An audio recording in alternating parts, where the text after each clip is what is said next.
ចាគឺយើងធ្វើការបង្ហាញដោយសកម្មភាពរួមគ្នាសម្លេងរបស់បងប្អូនរួមគ្នាដែលជាលក្ខណៈមហាគ្រួសារខ្មែរគ្រប់គ្រងប្រទេសកម្ពុជារបស់យើង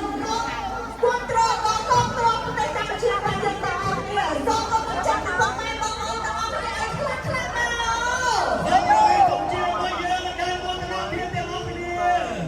ការចូលរួមពីបងប្អូននេះថ្ងៃនេះបច្ចុប្បន្នបង្ហាញឲ្យឃើញថាពាក្យដែលយើងតែងតែនិយាយគ្រប់គ្នាថាយើងស្រឡាញ់ជាតិស្រឡាញ់មាតុភូមិទឹកចិត្តស្នេហាជាតិគឺយើងបានបង្ហាញនៅថ្ងៃនេះសូមឲ្យបងប្អូនទាំងអស់គ្នារួមគ្នាបង្ហាញនៅមនសិការស្នេហាជាតិបេះដូងស្រឡាញ់ចំពោះមាតុភូមិកម្ពុជារបស់យើងការរួមរួមសាមគ្គីភាពរបស់ប្រជាជនកម្ពុជាការបង្ហាញក្តីស្រឡាញ់ពីបងប្អូនគ្រប់គ្នាទាំងអស់គឺជាការបង្ហាញឲ្យឃើញពីសាមគ្គីភាពជាមួយរបស់កម្ពុជាតាមពីតូចយើងតែងតែនិយាយថាយើងស្រឡាញ់ជាតិស្នេហាជាតិហើយយើងបានបន្តនៅមនសិការស្នេហាជាតិតាំងពីយើងនៅតូចៗហើយយើងពេលនេះថ្ងៃនេះមកនេះគឺជាឱកាសដែលយើងបានបង្ហាញទៅដល់លោក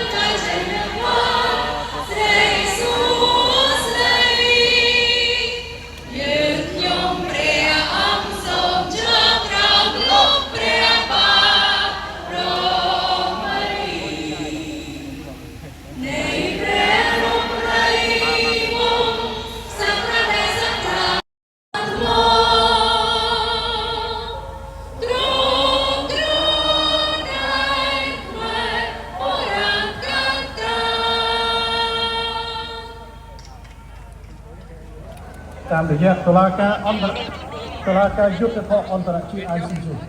សម្រាប់ការដោះស្រាយបញ្ហាព្រំដែននៃតំបន់ប្រាសាទតាមាន់ធំ